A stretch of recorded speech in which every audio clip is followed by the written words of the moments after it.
बघा, काल झालेल्या टॉपिकवर आपण आज काही मोजके प्रश्न घेणार आहोत. प्रश्न 10 असतील. ठीक आहे. बघा, प्रश्न क्रमांक पहिला काय म्हणतो, खालील विधानांचा विचार करा. तुम्हाला एकूण 3 विधाने दिलेली आहेत.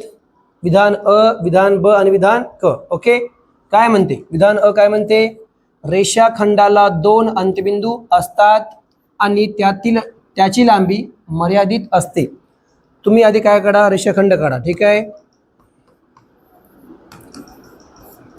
काढलंय. तुम्हाला माहित आहे रेषाखंडाला काय असतात, 2 अंत्यबिंदू आहेत आणि जिथं अंत्यबिंदू असतात तिथे लांबी थांबते किंवा पुढे किंवा मागे जात नाही. म्हणजे जे काही रेषाखंड आहे ते कसं असते, मर्यादित. ओके, म्हणजे पहिलं विधान बरोबर आहे.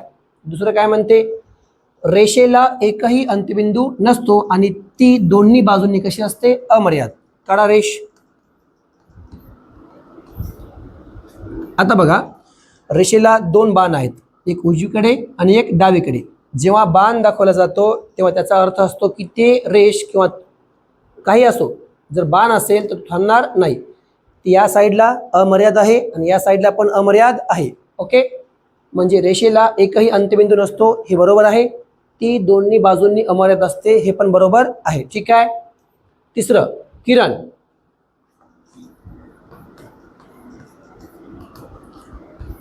हा झाला किरण. इथे किरणाला असतो एक आरंभबिंदू आणि एकीकडे काय असतो, बाण. जिथे आरंभबिंदू असतो तिथून किरणाची काय होते, सुरुवात होते आणि जिकडे बाण आहे तिकडे अमर्याद पर्यंत जाते. म्हणजे किरणाला दोन्हीकडे अमर्याद आहे का किरण? किरण दोन्हीकडे अमर्याद नसते. एका बाजूने किरणाची सुरुवात होते तर एका बाजूला अमर्याद जाते. सुरुवात झाली इथं आणि चालला इकडे अमर्याद अंतरापर्यंत. म्हणजे दोन्ही बाजूंनी किरण अमर्याद नसतो. बरोबर आहे. म्हणजे तिसरं विधान कसं आहे, चुकीचं आहे. फक्त विधान अ आणि ब बरोबर आहेत. कळला पहिला प्रश्न? ठीक आहे, चला पुढे.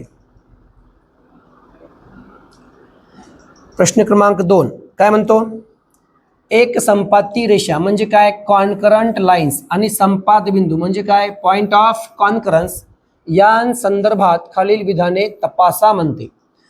विधान क्रमांक 1, जेव्हा 3 किंवा अधिक रेषा एकाच बिंदूतून जातात तेव्हा त्या रेषांना आपण काय म्हणतो, एक संपाती रेषा असे म्हणतो. आपण काल शिकलं होतं, जेव्हा 3 किंवा 3 पेक्षा जास्त रेषा जर एकाच बिंदूतून गेल्या तर त्या तिन्ही रेषांना आपण काय म्हणतो, एक संपाती रेषा असे म्हणतो. आणि ज्या बिंदूमधून गेल्या त्या बिंदूला आपण काय म्हणतो, संपात बिंदू. काय म्हणतो, संपात बिंदू. ठीक आहे. म्हणजे पहिले विधान बरोबर आहे. दुसरं काय म्हणते, कोणत्याही 2 भिन्न बिंदूतून असंख्य रेषा काढता येतात. आता बघा, हा एक झाला बिंदू आणि हा एक 2 बिंदू. ठीक आहे. या 2 बिंदूमधून तुम्हाला असंख्य रेषा काढता येणार नाहीत. या 2 बिंदूमधून फक्त आणि फक्त एकच रेष जाईल. किती? फक्त आणि फक्त एकच. कसं बघा,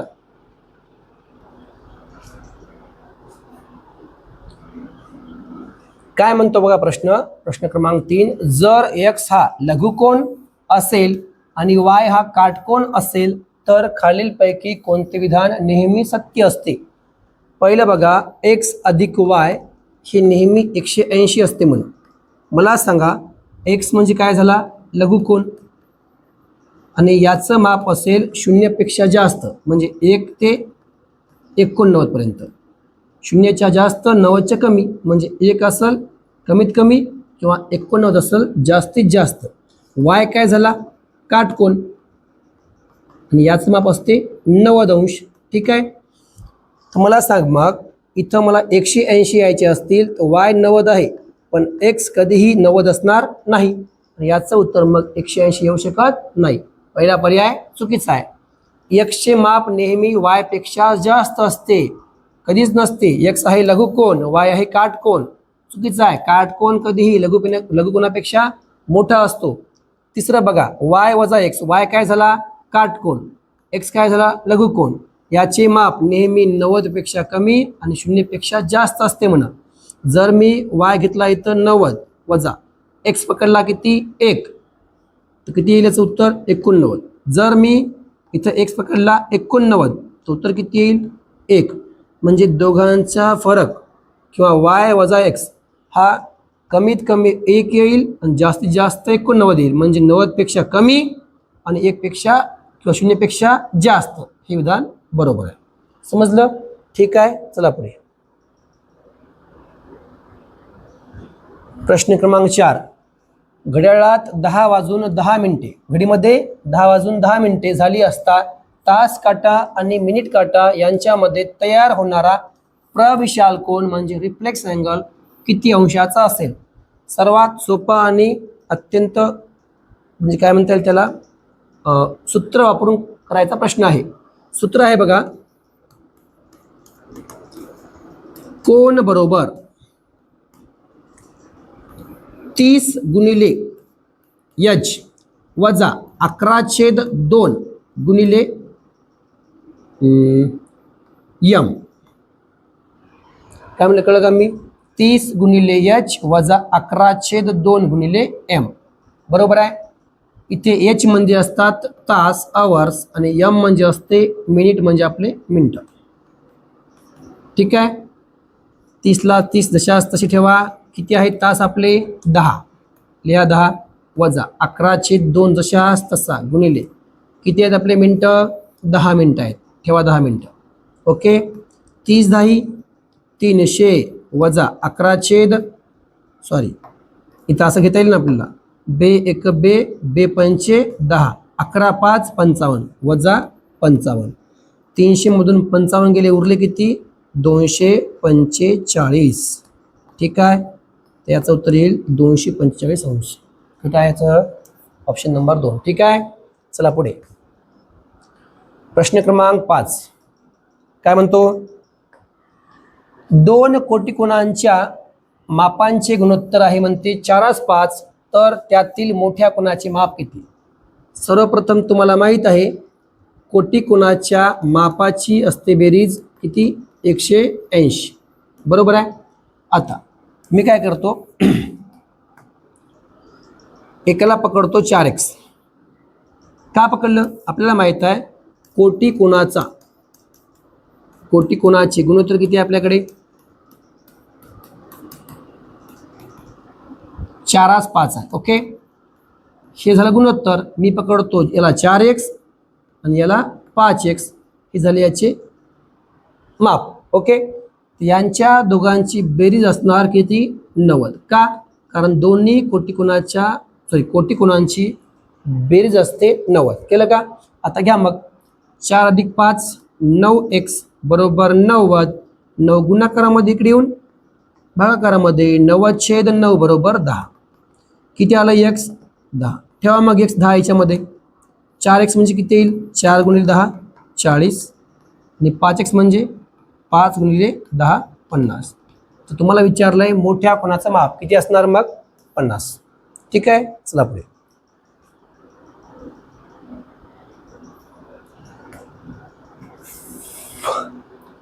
प्रश्न क्रमांक 6. एका कोणाचे माप त्याच्या पूरक कोणाच्या मापाच्या दुप्पट आहे. समजा एक कोण आहे x, तर याचा पूरक कोण आहे म्हणते 2x. बरोबर आहे. तर त्या कोणाचे आणि त्याच्या पूरक कोणाचे माप अनुक्रमे किती असेल? काय म्हणते बघा परत. एका कोणाचे माप त्याच्या पूरक कोणाच्या मापाच्या दुप्पट आहे. समजा पूरक कोण झाला x, तर किती असेल मग कोण तो? 2x. कळलं काय म्हणलं मी? एक कोण आहे x, तर त्याचा पूरक कोण किती आहे म्हणते? 2x. कारण माप किती आहे? डबल आहे. बरोबर आहे. तुम्हाला माहित आहे पूरक कोणांची असते बेरीज 180. किती असते? 180. करा 2 आणि 1 3x बरोबर 180. x बरोबर 180/3. का केलं माहीत आहे? 3 1 3 3 सख 18 3 0 0. x बरोबर 30. जर x 30 आलं तर 2x किती आलं? x 60 आलं तर 2x किती येईल? 2 गुणिले 60 म्हणजे 120. बरोबर आहे. एका कोणाचे माप त्याच्या पूरक कोणाच्या मापाच्या किती आहे म्हणते? दुप्पट आहे. उत्तर काय यायचं? एकाचं 60 एकाच 120 म्हणजे पर्याय क्रमांक 1. ठीक आहे, चला पुढे. प्रश्न क्रमांक 7.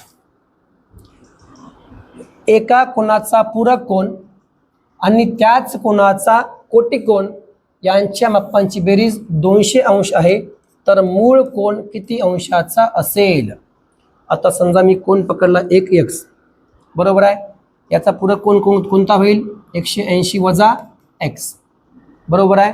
आणि या कोनाचा कोटिकोन किती होईल मग? 90 वजा x. यांच्या मापांची बेरीज किती आहे म्हणते? 200 आहे. काय म्हणलं कळलं की मी एक कोन किती पकडला? मी x पकडला. तर या कोनाचा पूरक कोन किती होईल? 180 वजा x, बरोबर आहे. आणि याच कोनाचा कोटिकोन किती होईल? 90 वजा x. ठीक आहे. आता या दोघांची बेरीज आहे म्हणते 200. 180 वजा x अधिक 90 वजा x आहे म्हणा 200. ठीक आहे, करा मग. 180 अधिक 90 किती होतील? 270.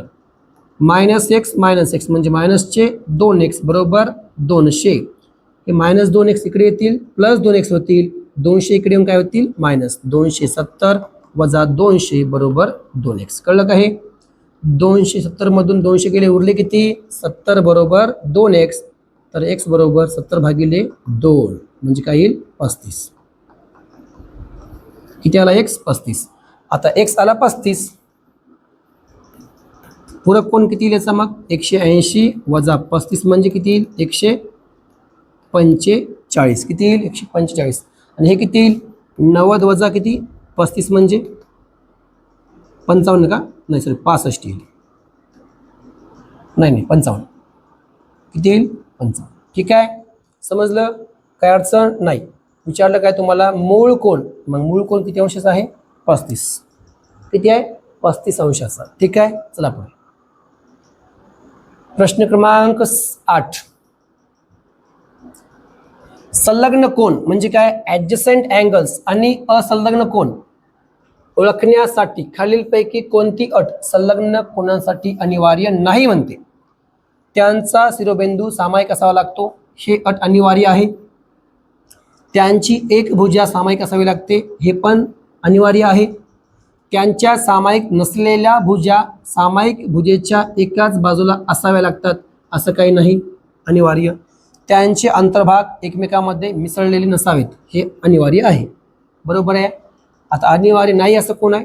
पर्याय क्रमांक 3 आहे. ठीक आहे, चला पुढे. प्रश्न क्रमांक 9. दोन रेषा एकमेकींना छेदल्यामुळे तयार होणाऱ्या विरुद्ध कोनांची मापे किती दिली आपल्याला? अनुक्रमे हा आणि हा. तर विचारलं काय? x ची किंमत. तुम्हाला माहित आहे विरुद्ध कोन कसे असतात? एकरूप असतात किंवा सारखे असतात. विरुद्ध कोन एकरूप म्हणजेच काय? सारखे असतात. ठीक आहे, म्हणजे हा कोन आणि हा कोन कसे असतील? एकमेकाचे सारखे. 3x अधिक 20 बरोबर असणार आहे 5x वजा 10. मी काय करतो? वजा 10 इकडे आणतो आणि प्लस 3 इकडे येऊन काय होईल? मायनस. बघा मग हे 20 जशाच तसा, मायनस 10 इकडे येऊन काय झाले? प्लस 10. ठीक आहे, बरोबर. 5x ला 5x इकडं, हे प्लस 3x इकडे येऊन मायनस 3x. 20 आणि 10 30 बरोबर. 5 मधून 3 गेले 2x. 2 गुणाकारामध्ये इकडे येऊन भागाकारामध्ये बरोबर x. 30 कसं लिहूया आपण? x बरोबर 30/2 म्हणजे काय? 15. किती येईल x? 15. तुम्हाला विचारलं का x ची किंमत किती आली? 15. ठीक आहे, समजलं? Okay. Last and the best. ठीक आहे, खालील जोड्या लावा म्हणते. कोनांचे प्रकार आणि त्यांचे गट कोणते कोणते बघा. कोटिकोन आहे. कोटिकोनाचं माप नेहमी कसं असते? बेरीज दोघांची 90 असते. म्हणजे अ ला कोण येईल? 3 क्रमांक येईल. पूरक कोनाची किती असते बेरीज? 180. म्हणजे ब ला किती येतील? 1. विरुद्ध कोन कसे असतात? नेहमी समान. याचं काय येईल मग? क चं 2. आणि पूर्ण कोन किती असतो? 360 मापाचा. म्हणजे ड काय येईल? 4. बघा पर्याय असं कुठं आहे? अ 3, ब 1, क 2 आहे का? नाही. अ3 नाही, अ3 ब1 क2 ड4. ठीक आहे, समजलं. आजच्या पुरतं एवढंच, बाकीचं पुढच्या लेक्चरमध्ये. ठीक आहे, बाय बाय.